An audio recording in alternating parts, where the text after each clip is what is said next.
the aftermath of the MLB investigation into the Houston Astros sign-stealing scandal, there has been no shortage of opinions coming from in and around baseball. I mean, even LeBron James has gotten into the mix here, with his brilliant Twitter thread on the matter, which, by the way, includes an all-time hashtag.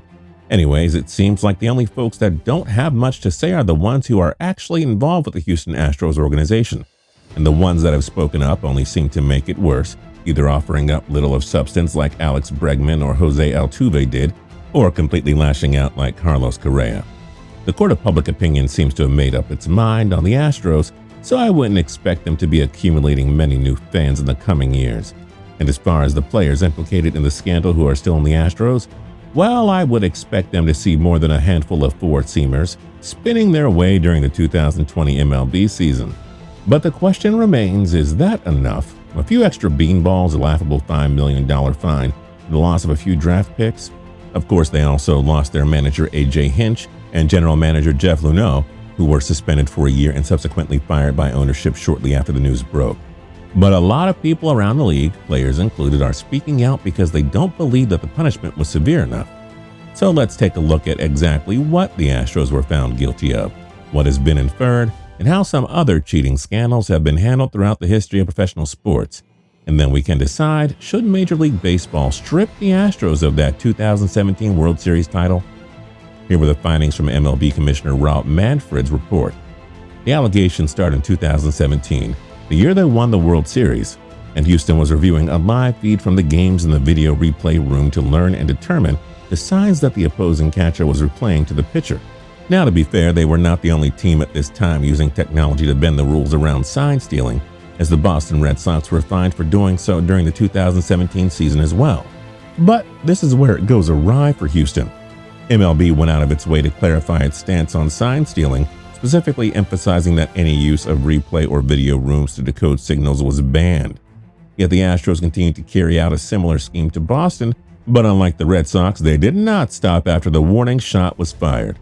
But instead, Houston developed an elaborate relay method in which the video replay room was relocated and the signs were communicated to the dugout and then to the hitter in real time through a series of bangs. Of course, that included the usage of the now infamous trash can. Alex Bregman is one I could probably do. We should have some idea next week what that schedule is going to look like. It is rather interesting, if you ask me, that Manfred took it so easy on Jeff Luhnow, the Astros general manager. Although Jeff adamantly denies knowing anything about the banging scheme or the efforts by the replay room review staff to decode the opposing team's signs and transmit them to the players at the plate, there's legitimate evidence that indicates that Jeff at the very least had some knowledge of those efforts, and he was either negligent or ignorant in dealing with such information. Of course, a one-year suspension is much more significant than what was handed down to the players, but still, considering some of the recent punishments handed down to execs, it was surprisingly light. Think about what happened in Atlanta with former Braves general manager John Coppolella. Coppolella was forced to resign as Atlanta's GM back in October of 2017 after an investigation was launched to the Braves' international signing methods. It was found that they had multiple transgressions, including illegal signing bonuses in which they offered extra benefits beyond the scope of the rules and trying to sign ineligible players. Manfred and Major League Baseball came down hard on the Braves, releasing the 13 players the Braves have signed illegally from their contracts, making them eligible to sign with any team. The Braves are also prohibited from signing any international players for more than $10,000 during the 2019-20 window, and their international signing bonus pool in 2020-21 will be cut by 50%. And as for Coppolella, who oversaw Atlanta's baseball operations at the time, he was banned for life. It is pretty insane to think that this deserved a harsher punishment than something that was discreetly impacting the outcome of actual games. But what do I know? Perhaps the initial findings against Houston were just the tip of the iceberg. There has been a plethora of accusations tossed around since the news broke, and it is becoming more and more challenging to differentiate between rumor and fact. One of the most widespread claims that kept popping back up is that Houston had also resorted to the use of buzzers, which the hitters would wear during the games to receive the intel. Whether or not that actually happened, well, that is still pretty unclear. I mean, listen to Rob Manfred's aloof comment on the subject. Can I tell you 100% certain that it didn't happen? No, you can never know that, Manfred said. People tell you what they tell you. I will tell you the evidence on this issue was as consistent in the direction that nothing was going on as the evidence was consistent in the direction that there was inappropriate behavior. Clear as mud. Whether or not they actually used the buzzers would really just be icing on the cake at this point, though. Regardless of the medium, they were illegally stealing, decoding, and relaying the opposing team's signs to their hitters, despite MLB's warning.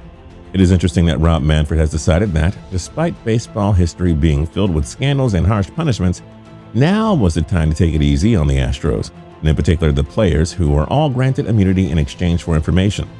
What has made the whole thing worse is that each time the commissioner comes out and speaks, he either contradicts something he has said or something he has done, like when he addressed the whole immunity thing. Independent of what the GM did, the manager did, the players have an obligation to play by the rules and they didn't do it, Manfred said. I understand when people say the players should have been punished. I understand why they feel that way. If I was in a world where I could have found all the facts without granting immunity, I would have done that. Manfred is feigning transparency here when it is just an indictment of the ineffectiveness of his investigation. He continued to reiterate press conference after press conference that his job was to get the facts and put them out there for the public to decide on, continuing to say, basically, public shame was a suitable punishment for the players. I guess there is some precedent for this, considering how the MLB has handled the likes of Barry Bonds and Roger Clemens, both of which were alleged steroid users who have since been shadow banned from competition and Hall of Fame consideration, despite never actually having tested positive for a banned substance. But that was somewhat organic. The Hall of Fame selection process is determined by the voters, who independently made their own decisions on the careers of Bonds and Clemens. That is much different than the commissioner coming out and saying that the public reception the Astros players will receive is their punishment. Not only does that fail to really address the actual problem, it also puts the players in a precarious situation by pretty much daring the fans to let them have it. And the fans have had no problem taking their complaints to the internet streets. While the Houston Asterix isn't exactly the most creative ribbing I have ever heard, it does have a certain ring to it. The truth of the matter is, MLB fans and players pretty much everywhere besides Houston are outraged by the whole situation. And every time one of the Astros speaks publicly about it, they make it worse. Most of them have been borderline dismissive of the entire scandal, even as heads continue to roll within the organization. Check out former AL MVP Jose Altuve's comments from the Astros 2020 Fan Fest event at Minute Maid Park. Believe me, at the end of the year, everything will be fine. We're going to be in the World Series again. People don't believe it. We will. We made it last year. We were one game away from winning it all. I'm happy for the Nationals.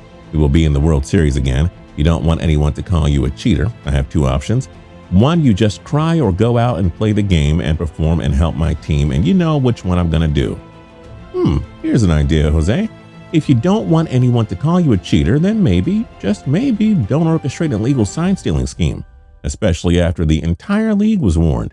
Or how about his double-play partner, Carlos Correa, who had these ridiculous comments on Altuve's defense of the buzzer allegation and why he didn't want his shirt ripped off after his walk-off series-clinching home run in Game 6 of the 2019 ALCS. He said, and I quote, "He doesn't want me to talk about this, but I'm going to say it. Is it because he's got an unfinished tattoo on his collarbone that honestly looked terrible? It was a bad tattoo and he didn't want nobody to see it. He didn't want to show it at all. So one, he didn't want to take his shirt off because his wife had told my wife earlier in the year for me to not do that. So he was telling me not to do it. And number two, he had an unfinished tattoo that looked kind of bad and he didn't want people to see and people to talk about." Sorry, what? A bad tattoo? His wife told my wife, who told me, and now I'm telling you? Carlos, what are we doing here? Well, I know that he knows, so I'm not going to know that I'm going to do this. You know, It is tough to say exactly what each individual player's actual involvement with the whole scandal was, but even if Altuve is Correa's boy, this was not the way to go about defending his honor. The public was going to think what it wants to think regardless, and now Altuve is open to a whole new avenue of slander. Yeah, I'm starting to think that the Astros PR team, if they even have one, probably should have briefed the players a little bit more thoroughly as to how they wanted to handle the situation. Every comment they make is just sparking more and more outrage, including from fellow MLB players. And you know what? They aren't wrong. Baseball has a long, storied history of slamming cheaters with harsh punishments, often erring on the side of too harsh rather than too easy. Like the hit king Pete Rose, who is still banned from Cooperstown, or Coppola in Atlanta, who is banned for life. And if you want to go all the way back to the Chicago Black Sox, they were also banned for life for compromising the game's integrity.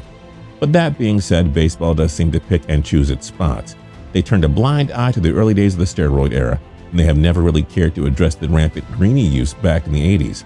All things considered, Kevin and I both think that vacating the Astros World Series title is too extreme, and what is done is done. They won, and I doubt any of the Dodgers from that 2017 team want to win by default. While I feel like this is consistent with what's happened in other leagues, especially in the NFL, where we always talk about having consistent punishments and how, well, they basically don't have consistent punishments. They're handling things like they've always handled things. They're letting them keep their titles.